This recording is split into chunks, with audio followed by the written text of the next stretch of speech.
नमस्कार दोस्तों, आप सभी का स्वागत है मेरे इस चैनल जिसका नाम है एस्ट्रो वैदिक कोच। और आज का जो टॉपिक है, आज हम बात करने वाले हैं भृगु बिंदु के ऊपर।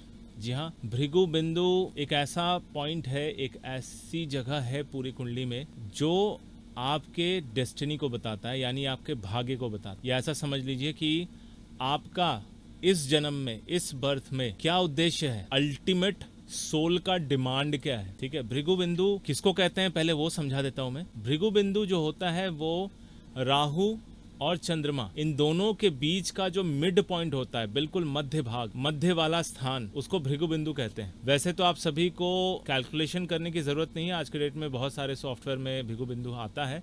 उसके अलावा जो जगन्नाथ होरा एक सॉफ्टवेयर है जो कि फ्री है, जो विंडोज ओएस में ही चलता है, बाकी और किसी ओएस में नहीं चलता। तो आप जगन्नाथ होरा को डाउनलोड कीजिए, वहां पर देखिए भृगु बिंदु के बारे में। भृगु बिंदु वो पॉइंट है, वो जगह है जहां पर चंद्रमा और राहु का मध्य भाग है। तो क्यों है वो चंद्रमा और राहु का मध्य भाग? क्यों ऐसा कहते हैं कि दोनों का ही मध्य भाग वो भृगु बिंदु ही लेना है? राहु जो होता है वो आपके डिजायर को दिखाता है, प्लस आपके ध्यान को दिखाता है। और चंद्रमा जो है वो मन को दिखाता है, आपका मन या कॉन्शियस ब्रेन जो हमेशा एक्टिव होता है और बहुत सारी चीजों को एक साथ में देखता है, समझता है, ऑब्जर्व करता है, अंडरस्टैंडिंग करता है। चंद्रमा को चंचल कहते हैं और राहु को कहते हैं ध्यान। तो इन दोनों को अगर हम सेपरेटली लेंगे तो सेपरेट जोन में जाएंगे, लेकिन जब इनके मध्य भाग को लेंगे तो हमें इन दोनों का ही गुण का एक मिड पॉइंट मिल जाता है। और वही होता है आपके सोल का एक्चुअल डिजायर, या इस जन्म में आपको क्या मिल सकता है या आप क्या चाहते हैं। कई बार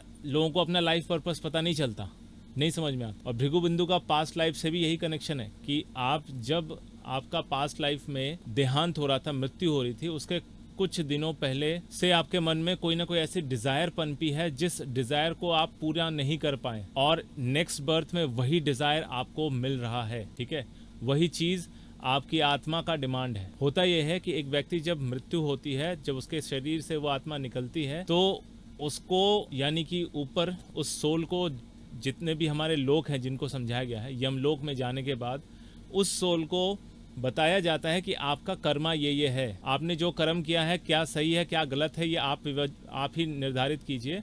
क्योंकि उस जोन में जाकर आत्मा जो है इस शरीर का नहीं रहता, आत्मा पूरी तरह से निष्क्रिय हो जाता है, उसको भला बुरा कोई ज्ञान नहीं रहता, वो बिल्कुल जो कहते हैं ना सात्विक हो जाता है। तो आत्मा देखता है, उसको जो सही लगता है उस हिसाब से यमराज को बोलता है कि मुझे ये ऑप्शन चाहिए, मुझे नेक्स्ट लाइफ में ये चीजें चाहिए। अगर सही किया है तो सही, अगर गलत किया है तो गलत। क्योंकि वहां पर आत्मा जो है ना बिल्कुल जजमेंटल बन जाता है, यानी कि वो अपना जो कर्म किया है उसका सही उसको खुद को ही मतलब रियलाइजेशन होती है कि मुझे क्या करना चाहिए नेक्स्ट बर्थ में, क्या नहीं करना चाहिए। तो भृगु बिंदु अगर किसी के कुंडली में केंद्र स्थानों में आ रहा हो कैलकुलेशन करने के बाद, या अगर आप, मैं आपको एक चार्ट दिखा देता हूँ। यहाँ पर देखिए जगन्नाथ होरा शास्त्रम यहाँ पे खुला हुआ है, जैसा कि आप देख पा रहे हैं। माफ करना, जगन्नाथ होरा है, शास्त्रम नहीं है। मैं होरा शास्त्रम बोलते बोलते शास्त्रम ही निकल गया। तो जगन्नाथ होरा जो है यह सॉफ्टवेयर है, बहुत ही जबरदस्त सॉफ्टवेयर। डॉक्टर नरसिम्हा राव इनके बनाने वाले हैं। He is a software engineer and astrologer. ये फिलाडेल्फिया में रहते हैं, यूएस में रहते हैं। Basically he is from Chennai. तो इस कुंडली में अगर देखें, ये वैसे प्रश्न कुंडली है, तो यहाँ पर भृगु बिंदु कहाँ पर आ रहा है, मैं आपको पॉइंटर दिखा देता हूँ। यहाँ पर भृगु बिंदु आ रहा है, यहाँ पर ये जगह पर जहाँ पर मैंने सर्कल किया, देखिए ये बीबी लिखा हुआ है, भृगु बिंदु। तो भृगु बिंदु यहाँ पर आ रहा है अष्टम भाव में, यानी इस समय में जो भी व्यक्ति पैदा हो रहा है, यानी इस समय में, यानी प्रश्न कुंडली है क्योंकि अभी जो ग्रहों की स्थिति है उस हिसाब से ये निकला है। इस समय में जो भी व्यक्ति पैदा हो रहा है उसका जो डीपेस्ट डिजायर होगा वो 8वें घर से होगा। 8वां घर किस चीज का होता है? 8वां घर होता है अकल्ट का। 8वां घर होता है परलौकिक चीजों को समझने का, पैरानॉर्मल एक्टिविटी, या दूसरे लोक में जो अद्वैत है, द्वैत अद्वैत के हिसाब से अगर देखा जाए तो ऐसी चीज जो दैवीय है, ब्रह्मांडीय है, इस चीज को समझने में।